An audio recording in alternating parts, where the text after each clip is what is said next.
درود بر شما. فریدون عصار هستم، طراح کمپین 8 هفته‌ای پله و مشاور فروش بنگاه‌های اقتصادی. با هدف آموزش مباحث فروش این داستان را تقدیم شما می‌نمایم. عنوان داستان همه میگفتن گرونه. رها مشاور فروش یک شرکت تجهیزات سرمایشی بود.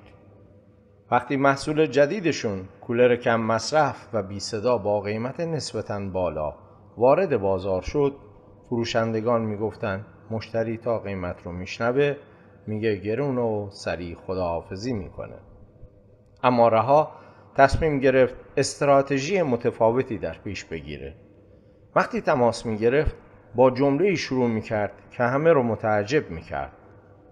سلام، تماس گرفتم درباره همون کولری که همه میگن گرونه، اما بذارید بگم چرا دارن اشتباه میکنن. مشتری لبخند میزد. رها توضیح میداد درسته قیمت اولیه‌اش بالاتره، اما در مصرف برق ماهیانه حدود 40% صرفه جویی میکنه.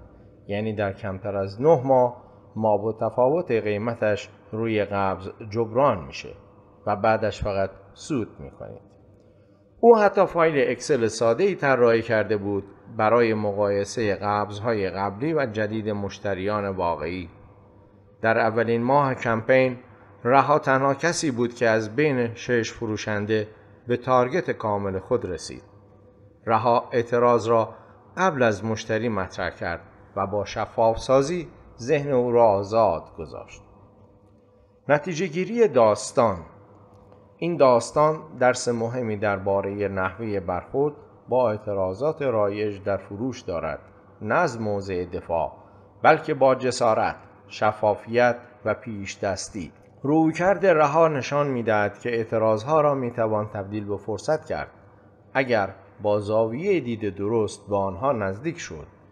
پیش دستی بر اعتراض ذهن مشتری را باز می‌کند.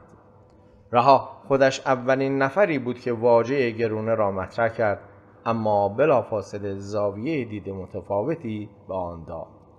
شفاف سازی همراه با داده اعتماد می سازه. استفاده از اکسل واقعی برای نشان دادن تفاوت قبوز برق یک حرکت ساده اما بسیار مؤثر برای اثبات حرفش بود. شروع تماس با جمله‌ای که همه میگن گرونه نه تنها فضای تدافعی را کاهش داد، بلکه حس کنجکاوی ایجاد کرد. فروش موفق فقط درباره محصول نیست، بلکه درباره چارچوب ذهن مشتری است. رها با تغییر روایت ذهنی مشتری از قیمت بالا به سرمایه گذاری سودآور انتخاب را منطقی و دلپذیر کرد.